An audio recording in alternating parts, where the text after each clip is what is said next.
자, 좋은 날입니다. 오늘도 하나님의 말씀을 사모하는 저와 여러분 되시기를 축복합니다. 하나님의 말씀은 오늘 우리에게 생명을 주십니다.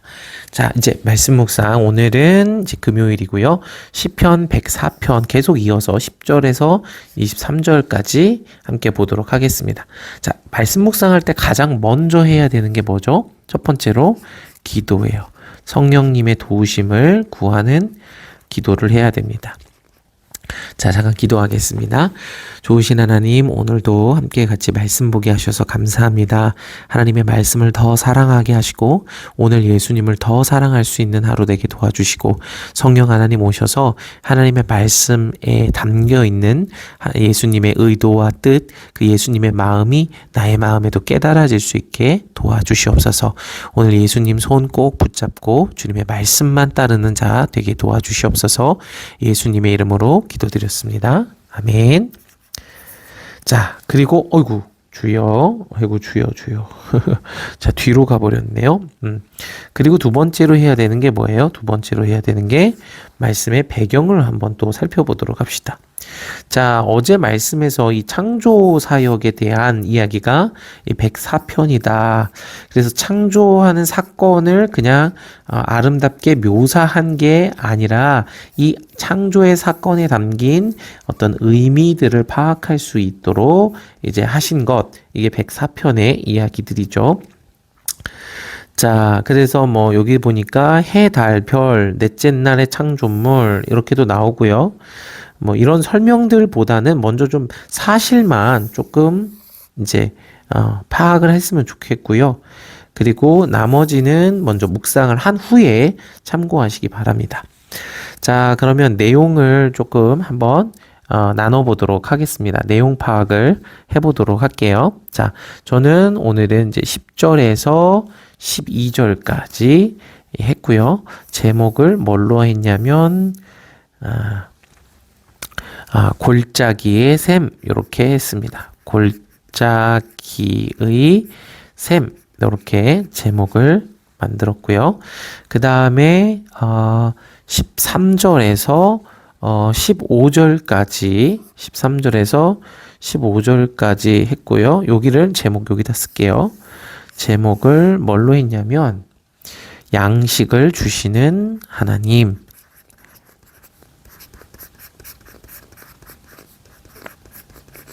자, 요렇게 제목을 달았고요. 저는 그리고 또 이제 16절부터 나눴어요. 16절부터 18절까지 나눴고요. 제목을 여기다가 할게요. 여기다가 요렇게 해서 요거를 지우도록 하겠습니다. 자, 백향목에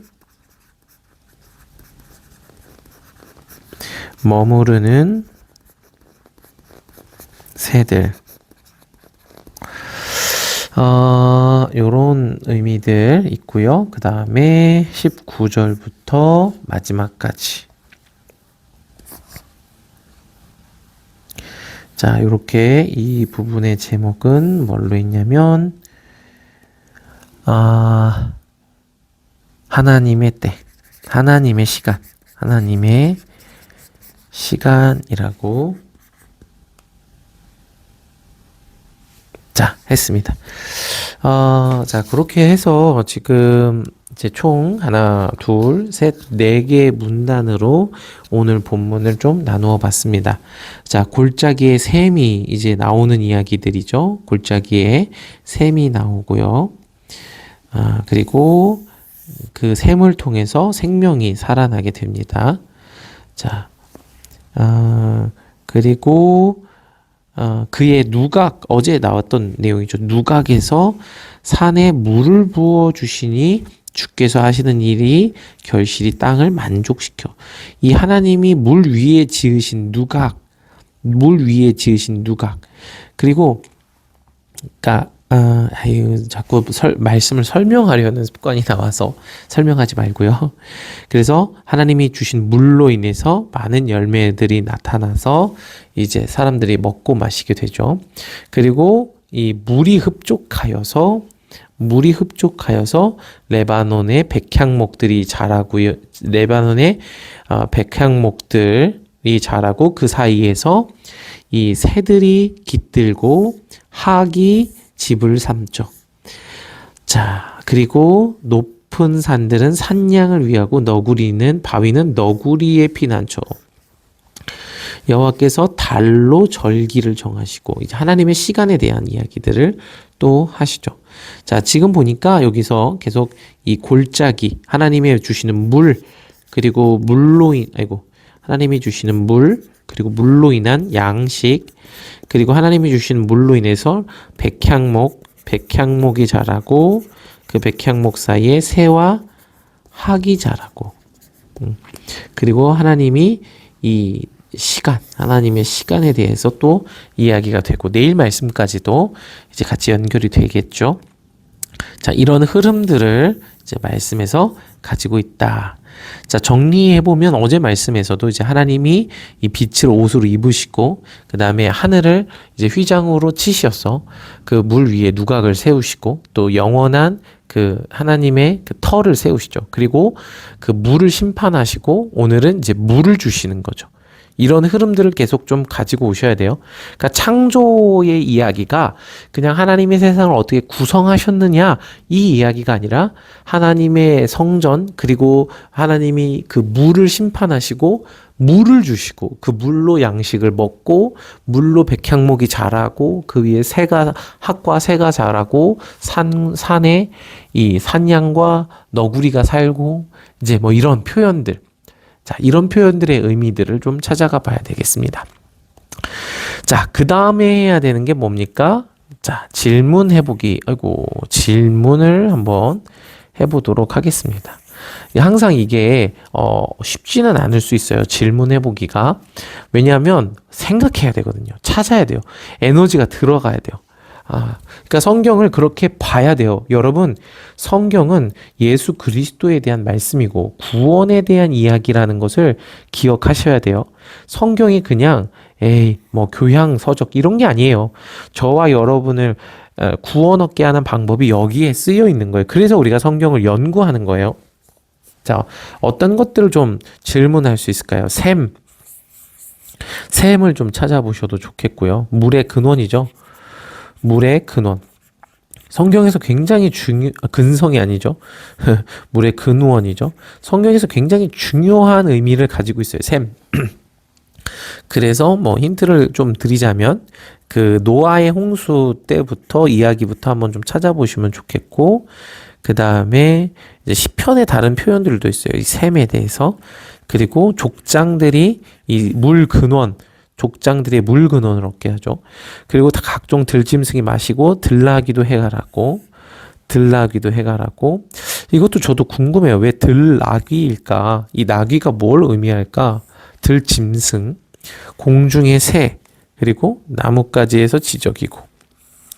이런 동물들이 가지는 표현들을 또 다른 시편에서 찾아보셔도 좋을 것 같아요. 재밌지 않습니까? 여러분, 좀 만약에 이제 시간적 여유가 된다면, 여러분이 이제 좀 카페에 앉아서 커피도 한잔 하시면서 성경에서 들나귀를 좀 검색을 해보시고, 뭐 새들도 좀 검색을 해보시고, 그래서 성경을 좀 사랑하셨으면 좋겠어요. 성경을 사랑하세요. 여러분, 말씀을 사랑하는 마음은 진짜 성령님이 주시는 겁니다. 자, 또 이 누각에서 물을 주시죠. 왜 물을 누각에서 줘? 아까 그 물 위에 들보를 놓으시고 거기 누각을 세우셨잖아요. 그러니까 그 물이 뭐냐면 물 위에 들보를 놓고 거기에 누각을 세웠어요. 이렇게 누각. 그죠? 이게 누각이겠죠? 이게 물 위에 있는 거예요. 근데 이 물이 뭐냐면 물론 그럴 수 있지만 이제 위엔 물과 아랫 물로 나뉘어서 하나님의 위엔 물 위에 세워진 하나님이 거하시는 곳, 이렇게 해석하는 게 더 정확할 것 같아요. 그러니까 이 위엔 물과 아랫 물의 개념들을 이해할 필요가 있어요. 그것이 자, 물을 부어 주셨죠, 산에. 그래서 가축을 위한 풀과 사람을 위한 채소. 이 풀과 채소를 좀 찾아보세요. 또 성경에서 이 풀과 채소가 있죠. 그래서 사람이 먹어야 되는 건 풀이 아니라 씨가 진 열매예요. 채소예요, 채소. 씨가 진 열매. 그럼 씨가 뭡니까? 찾아보세요. 자, 맨날 찾아봐라. 아무도 안 찾아보죠? 그래서 사람의 마음을 기쁘게 하는 포도주. 포도주를 먹어야 되겠구나. 또 술을 한번 먹자. 이렇게 해석하지 마시고요. 예수님이 물을 포도주로 만들었으니까 저도 술을 마시겠습니다. 그렇게 해석하지 마시고요. 이 포도주가 무엇을 의미하는지 성경에서 좀 살펴보세요. 그러니까 독주, 그러니까 포도주라고 해서 성경에서 무조건 나쁜 거 이렇게 보면 안 되고 문맥을 봐야 돼요. 문맥을 봐야 됩니다. 자, 이 물이 흡족하여 이 레바논의 백향목, 이 백향목이 성전을 건축하는 나무죠. 자, 이런 것들도 질문해 볼 수 있고, 왜 백향목일까? 왜 새들이 살고, 왜 학은 잣나무로 집을 지었을까? 왜 산양과 너구리의 피난처일까? 너구리의 피난처라는 식당이 있어요. 여기 잘해요. 언제 한번 가보면 좋겠어요. 너구리의 피난처. 이걸 보고 하셨나? 그 식당 아저씨가? 예, 너구리의 피난처. 칼국수 집이고요. 저녁에는 파스타 비싸더라고요. 근데 맛있어요. 네. 언제 한번 또 가보고 싶네요. 너구리의 피난처. 자, 그리고 이제 여기서는 절기를 정하셨죠. 이게 되게 중요해요. 절기 요즘에 초등부에서 배우고 있는데, 달로 해는 그 지는 때를 알고, 다음에 흑암. 주께서 흑암을 지으셨어요. 흑암이 나쁜 게 아니라 하나님이 지으신 거예요. 흑암을 지으시고 밤이 되게 하시고, 이 밤의 의미를 좀 찾아보셔도 좋겠어요. 성경에서 그러니까 이 사복음서에도 밤에 깊은 밤, 막 유다가 막 뛰쳐나가고 밤이었더라. 예수님을 팔기 위해서 그때가 짐승이 일하는 때죠. 밤에 젊은 사자들은 먹이를 쫓아 부르짖어요. 그들이 먹이를 하나님께 구해요. 해가 돋아요. 해가 돋으면 물러가요. 짐승과 사자가 굴 속에 눕고, 해가 돋으면 사람은 나와서 일하며 저녁까지 수고하죠. 아바드, 일하다. 그다음에 경작하다, 섬기다, 이런 의미를 가지고 있어요. 그러니까 이제 예수님께서 제자들이 예수님한테 우리 예루살렘으로 가면 다 죽는 거 아닙니까? 다 잡혀가는 거 아닙니까? 그랬더니 예수님이 지금 낮이 12시간이 아니냐? 지금은 낮이다. 낮 동안에는 우리가 괜찮다. 이런 표현들을 하시죠. 이런 배경 속에서 이제 예수님이 낮이라고 해서 안 잡아갑니까? 낮에도 잡아가죠. 낮은 뭐 할 때 짐승이 일할 시간이 아니라는 거예요. 자, 사람이 일할 시간, 사람이 나와서 일하며 하나님을 위해 일하며 수고하는 시간, 이런 의미들로 볼 수 있죠. 자, 이게 너무 좀 막연할 수 있으니까 대략적인 어떤 의미들을 조금 설명을 했고요. 여러분이 질문을 통해서 한번 좀 찾아보셨으면 좋겠습니다. 그래서 지금 이제 하나님께서 창조하셨고, 그 물을 심판하셔서 바다와 육지를 나누셨고, 하나님의 보좌 아래에 있는 물, 이 요한계시록에도 나오죠. 그죠? 수정과 같은 바다. 이거 위의 물을 말하는 거예요. 진리의 물. 누구든지 목마르거든 내게로 와서 마시라. 그 배에서 생수의 강이 흘러나리라. 이 성령을 가리켜 하신 말씀. 진리의 성령이시죠. 자, 그런 의미들이 이제 계속 있는 거예요.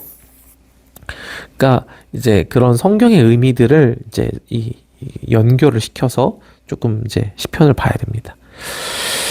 자, 그렇게 이제 한번 좀 질문을 해보시면 좋겠습니다.